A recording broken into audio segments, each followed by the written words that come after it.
Building relationships. This is just another view of the same kind of issue. But when we do build these relationships through View, for example, we increase the load sharing of our employees. That is, they have more people to share the load with, whether emotionally or in relation to the work. It increases trust and respect. Accountability and collaboration is going to go up. We're much more likely to be accountable to people that we respect and trust than the reverse. And it improves our resilience. When we have these relationships, we're healthier. We can survive disappointment more readily. We can come back from illness more readily. We're much more resilient when we have strong, safe, and secure connections with others. It's a very, very powerful tool. So building relationships, this is some things that you can do as a leader. You might think, well, I know Mary, and we have a great relationship.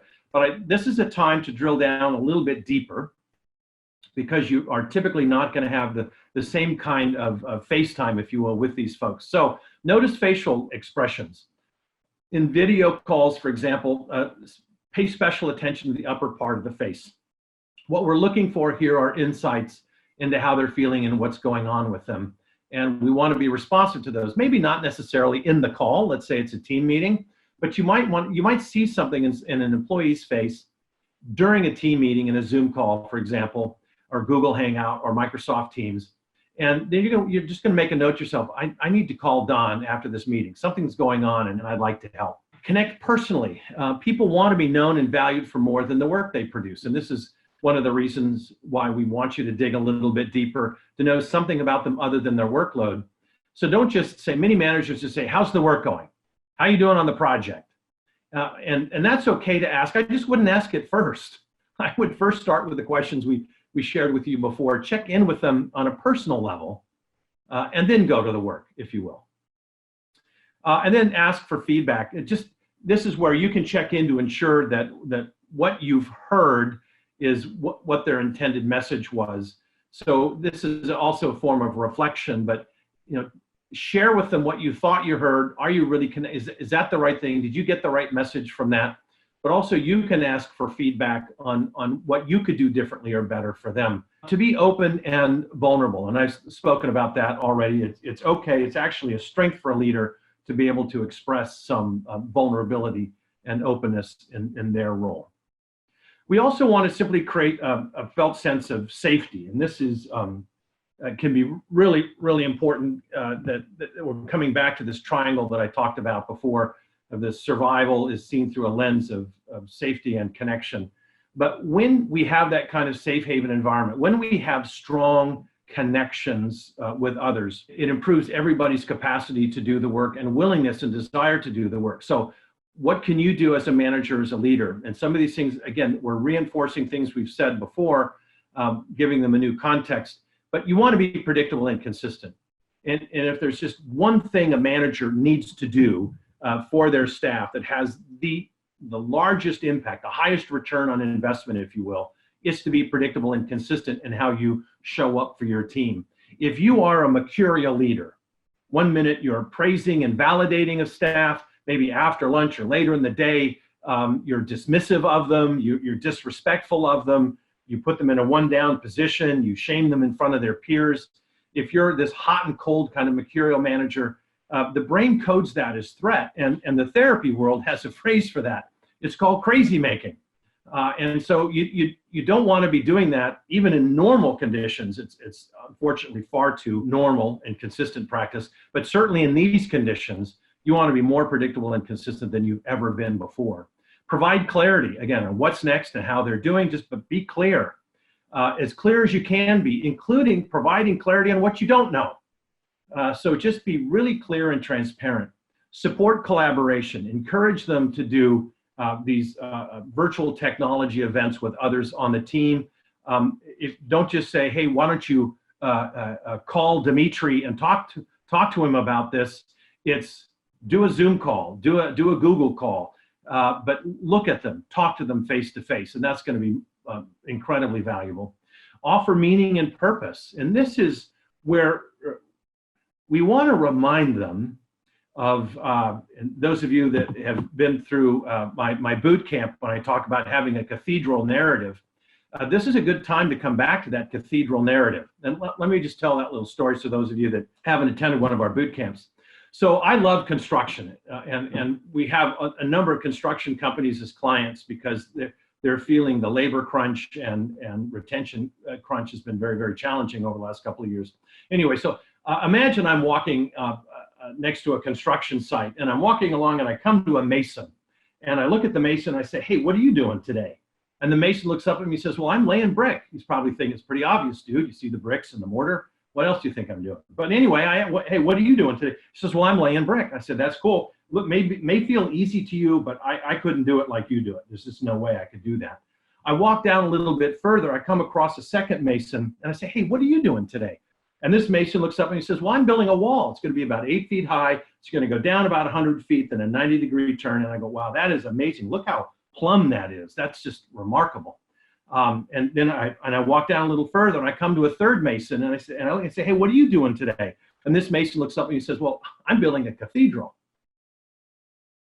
And so the issue is, what are our employees? Are they bricklayers or are they cathedral builders? And we talk about in our practice the importance of having what we call emotional Velcro between an employee and the company, their manager, the mission, the leader of the company. If you have a cathedral narrative, that is, we're building cathedrals here, the hooks and loops of the emotional Velcro are much more strong, much more powerful and pervasive. And so this is a good time to remind people of what that cathedral narrative is. What is the meaning and purpose of what we're doing? And of course, as we know, some of the heroes in the situation we're in right now are healthcare workers. And what's their meaning and purpose? Well, it's to help and improve the quality of life of other human beings, and that drives them into the jaws of danger every day. So this isn't a bad time to simply talk about, look, we're doing this because our customers, our clients are depending on us to do it, and why that's still important today. It's not redundant or too superfluous, if you will, to share that right now. And then it just helps build trust and connections among people. And that's going to be really, really important in an environment where people are working more remotely. We need stronger trust and connections to keep them working as a group. Now, what else can you do? Here's a conversational tip, and this is one that does come out of the world of the therapy world, and it's about how to get the other person to share their experience with you. And so we want to evoke with curiosity. So how am I going to get this person to talk to me, to tell me more? Well, I'm going to say, how are you doing with all of this? That's how you evoke. So you're going to evoke something from them by being curious. How are you doing with all of this? And then the next step for you is just to listen. And while you're listening, be present with them. That means direct eye contact, nod, pay attention to their facial expressions.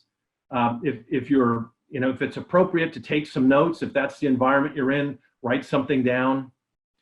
Then the next thing you want to come back, no solving. We're not going to solve anything here. We're going to evoke again, but we're going to go a little bit deeper. So reflect what you heard. Be curious about something they said, and then gently probe. So for example, you said this is really hard on your children. What does that look like? Tell me more. And you've evoked again at a deeper level.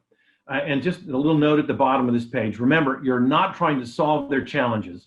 You engage your people as you come alongside them, understand them, and empathize with them. Now, then there's just tactical support. And this isn't in the emotional realm, but it can have an emotional impact. So kids are home from school, and if parents want to do some work uninterrupted, they might want to get some childcare. So are you as a company, as a manager, as a leader, willing to offer some financial assistance to your employees so they can afford childcare to still do the work? How important is that to you? It could send a very powerful message. Maybe they need better technology. They need a better laptop. Their router's not good. You could just get them a new router. Maybe they need to upgrade their data plan, their printer. Maybe they're still working with an inkjet printer. And if they have to print out a big report, it goes through all of their ink on like page 20, and it doesn't look very good, or if they had to share it with a client or a customer. Do they need earbuds so that they can do these calls more effectively? Or maybe they need a bigger monitor or a second monitor so that they can do their work more effectively. Have you thought about that? Have you talked about providing some of that assistance? There's also just home office assistance. Do they need a desk, a chair, a better light, lamp? And also, what are some best practices about setting up an office at home? There's lots of information out there on how to do that. Do you want to provide that to them? And don't make them go look for it, but look at what's out there on how to set up an effective home office, compile that information, have someone on your team compile that information, and then send it out to everyone in the company to give them some insights, and then follow it up and saying, and by the way, if you do need another monitor, if you do need a better chair so that you can do this work during the day, let us know. We have some funds now available for that. And then just simple thing, a home office allowance. They're now using their own pad, pens, paper, whatever it is. It may not be much. And again, this isn't necessarily about the money. It's about the fact that you understand the situation they're in, and now they're using their own resources to do your work. And they may not be much, but for some people, that's a big impediment, and it can create frustration and animosity. And the last one here on this page is about work reallocation.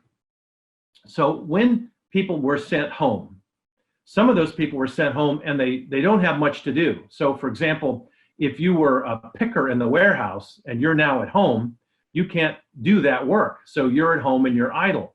But there may be other employees that are doing other kinds of work that can go home with them.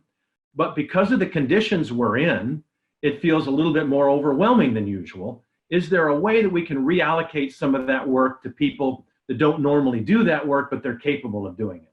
Also, there could be a geographic reallocation. Maybe someone who does have to go into the office to turn the lights on every day, maybe that person lives an hour away from work or more. Maybe there's some people that live closer to the office, and that work could be reassigned to them, so that the person that lives an hour away doesn't have to, because it's an hour to work and then an hour back. 2 hours they could spend with their kids, helping to get organized in this environment. But think about how you could reallocate shift job tasks to other locations and other, and then again, or available technology they may or may not have. One of those pieces of technology being bandwidth. Maybe you have some folks that just don't have good bandwidth. What can you do about that? Maybe you want to get them shared office space, which many of them are still open and available, but they have a more dedicated bandwidth than someone might have simply at home. And then your time allocation. I really want you to prioritize people and then business. I want you to ask them how they're doing before how the project's going. And perhaps think about taking the time that you used to use commuting and dedicating that time to additional communication, again, through face-to-face virtual calls where they can see you and you can talk to them face-to-face. But please don't be typing an email while you're doing it, or looking aside or in another direction. Really make sure the direct eye contact is there and you're actually with them in the moment.